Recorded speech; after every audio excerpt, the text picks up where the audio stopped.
But we have super fun party dyno time tomorrow, which means I gotta do dyno prep today. So we gotta go to the shop, grab my ID2600s, grab some spare parts that we may or may not need tomorrow just in case. If I have spare spark plugs, I'll grab those as well. So I got the Corgi with me. I wanted to bring the small boy, but Yogurt just had surgery yesterday. He had a big mass under his arm removed, so we sent out some of that to get biopsy to see if it's cancerous or not. Hopefully it's not. Last thing you want is cancer in your dog, so. Aside from that, swing over to the shop, go grab some stuff, come back here, we'll prep the STI, because we are going to the dyno first thing in the morning.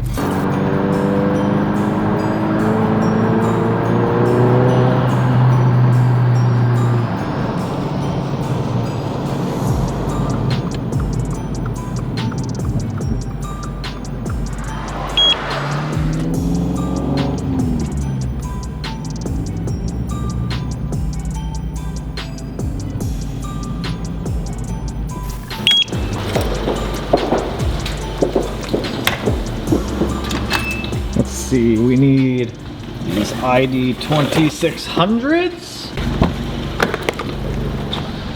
We'll make sure that there's 6 of them in here. 1, 2, 3, 4, wait. 1, 2, 3, 4, 5, 6. Okay, cool.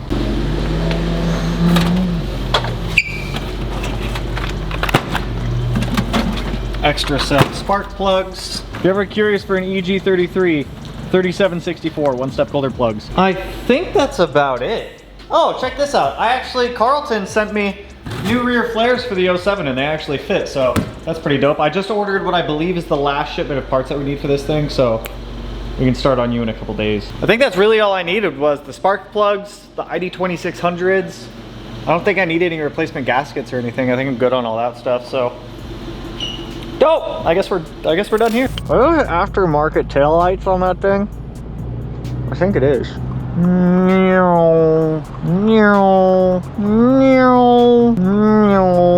I got the popo back there, man. I don't want to risk anything.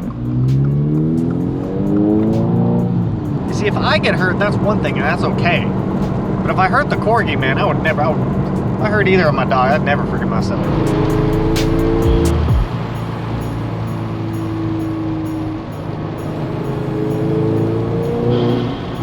Now that we've got our injectors and spare plugs from the shop, we need to start going through this thing and doing our pre-dyno checks. What that's going to entail is torquing down the lug nuts, doing a nut and bolt check in the engine bay, zip tie check on any vacuum lines that may need zip ties, literally everything. Make sure everything's tight. We're gonna go through the interior, clean it out. You don't have to clean out your car before you go to the dyno, but it's such a courtesy to do so. Be nice to your tuners and just clean out the inside of your car of any random crap. Wipe everything down, vacuum it out, dust it, just get the stuff out of there because they're gonna be sitting in there for a couple hours at minimum. So just take the time, do it. We'll go through, do a fluids check. We already did an oil change on this when we did our oil cooler. So aside from that, we just gotta go through and make sure that everything's solid on this car because I am going to be driving this car to the dyno tomorrow because I've got so much faith in it that it's going to drive home. And then we need to go fill it up with gas so that way I don't gotta do it in the morning. And we should be all good to go there, ready for the dyno. So I guess we'll just start on the exterior. We'll do our lug nuts, torque all those down, hop in the engine bay, do our nut and bolt check, hop inside of the car, clean it out, do a fluid check, things like that. Not looking forward to driving this thing down an hour in the rain on our 888Rs, but we'll be fine. I feel like pre-dyno checks are something that often get overlooked when a lot of people go to the dyno. Like, you want to make sure that everything goes as problem-free as possible. Because then you're wasting your time, the tuner's time, and dyno rental. And I don't think anyone wants to be wasting anyone's time. So, just take the courtesy, man. Take the couple minutes it takes to go through and check all this. Jump up in the engine bay, do a nut and bolt check. This one is fairly self-explanatory as to what a nut and bolt check is. So we're gonna go through, just check all the major nuts and bolts. I'm gonna grab a 12, 14 Allen key, 10, 11s. We're just gonna go through the whole engine bay real quick and just double check everything is nice, good and tight. Nice and tight, nice and tight.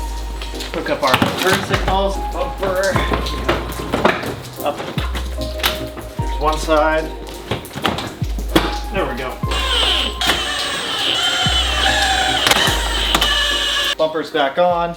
Turn signals are all plugged in. I will need to zip tie the flares together, but we can do that here in a minute. I'm not too worried about that. Tight there. We got zip tie there, zip tie there, there, and there. AccuSump firmly mounted. Catch can line secure. Oil line secure. One nice thing about the little viewing window on the side is I can actually see how much coolant's in this thing. Just want to add a small amount to top her off.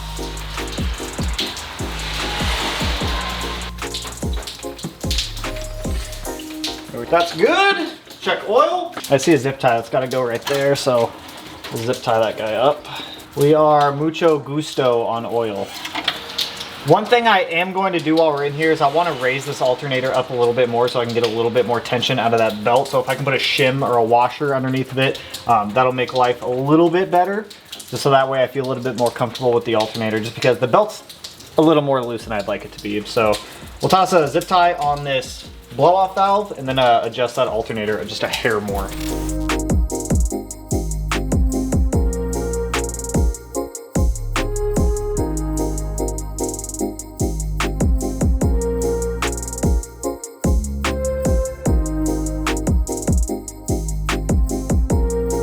So to get the serpentine belt a little bit tighter, which I'm pretty happy with it now, I ended up actually just putting a stud into the block right down there where the alternator bracket goes, and then just shimming underneath of the bracket to lift up this portion so that way I can increase the fulcrum of this point where the belt rides around. So way happier with that. That thing feels way tighter. So engine bay stuff, all looking good. We will go underneath the car real quick just to double check like engine mounts, transmission mounts, all that stuff is nice and tight. Before we do that though, I am gonna hop inside of the car and just clean it out. Like I said, it's just a common courtesy to vacuum, dust, and clean out the inside of your car for your tuner. Like I said, it's just, if you're sitting in a dirty car the entire time, it's just not fun for anyone. So let's go through here. I'm gonna vacuum it, wipe everything down, dust it, clean it, do all the fun stuff here.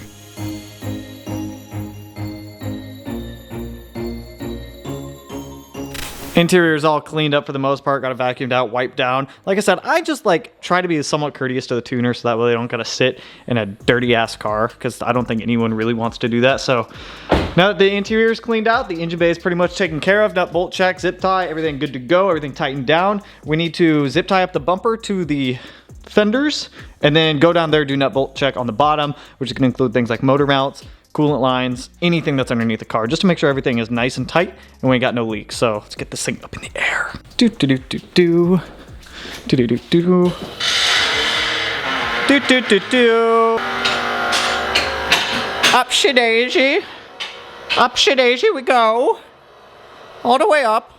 Up she daisy. Boy, that's what we like to see. And we let her down to get on the locks. Perfect. Flashlight, here it is. Why do I see a dribbly spot?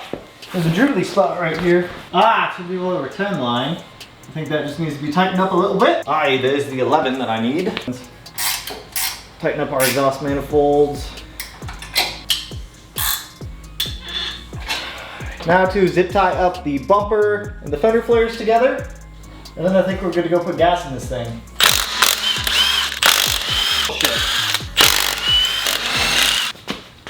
But I do, however, need to get the zip ties in over here for the bumper.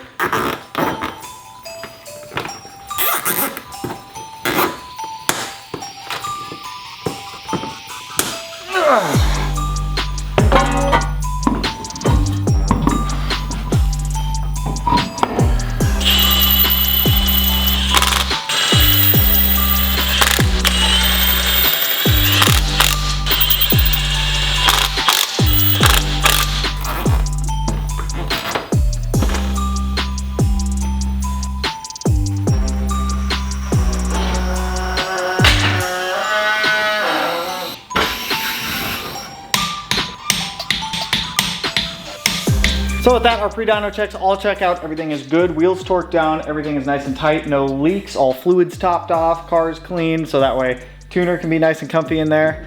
Woo! Last up, we just gotta go fill this thing up with fuel. Now, before we do that, I do wanna talk about today's video partner, our guys over at Techron, because this is an awesome thing to do before you go to the dyno. Honestly, I'd say do this a week before your scheduled dyno tune.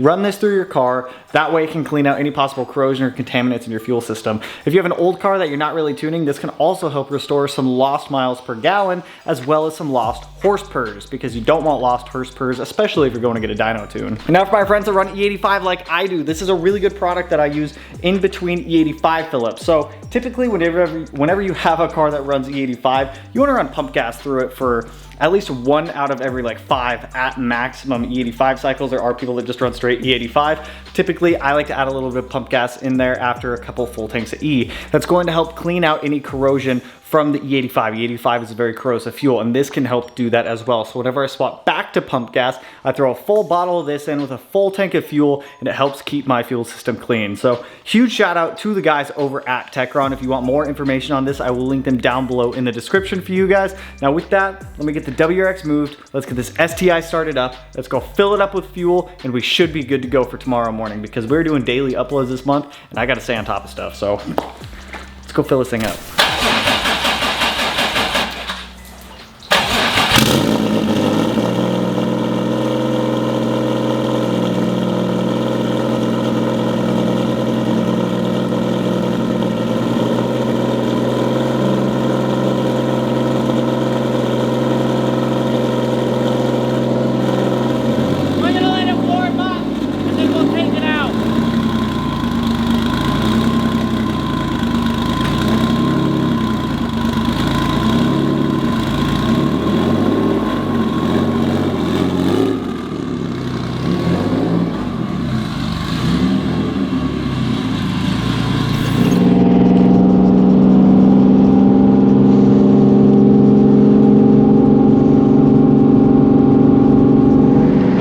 Need to clean my front window, like bad.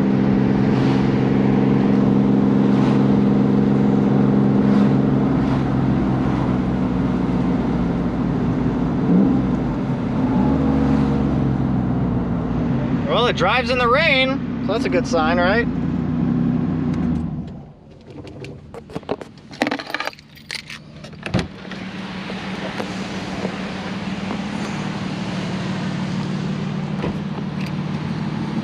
Oh, I forgot, I gotta open it on this side.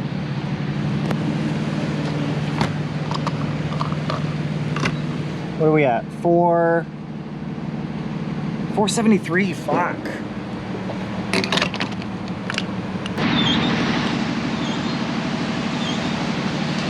Let's see how many attempts it takes to start her up.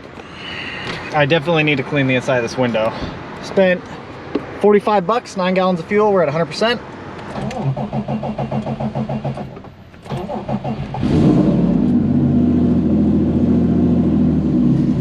Clear that, we got oil pressure.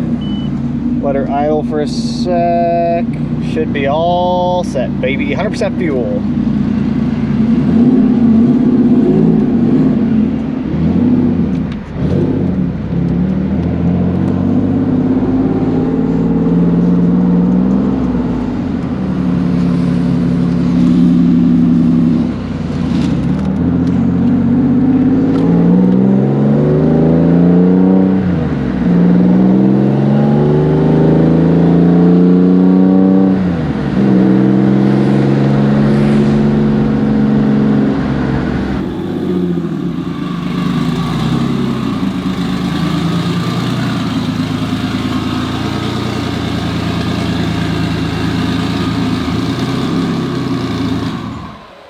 You did great, Blue.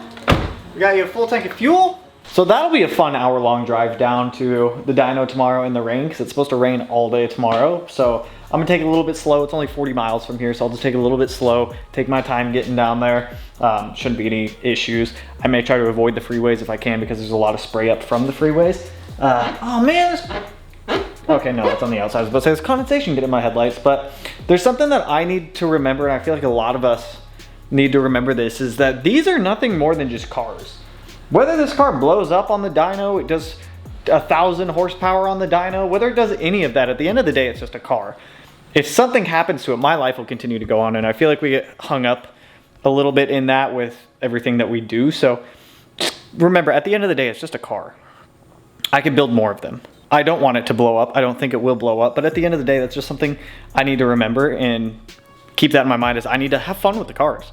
Like, at the end of the day, it's nothing more than a machine. So that's all I got for you guys on this one. Like I said, we are doing daily uploads all through December. Some videos may be shorter, some videos may be longer, some videos may be random stuff like this. Who knows? I don't know. You don't know. We don't know. But with that, that's all I got for you guys on this one. The next video will be the dyno video on this car and seeing what happens. So with that, that's all I got for you guys. If you like the video, you know what to do. If you're excited to see the thing on the dyno, if you're excited to see how much horsepower it makes, go ahead and hit that like button. And if you're not subscribed already and you want to be able to put it in one of these corners, no idea which one quite yet. But with that, I'll catch you guys in the next one. So peace out, homies.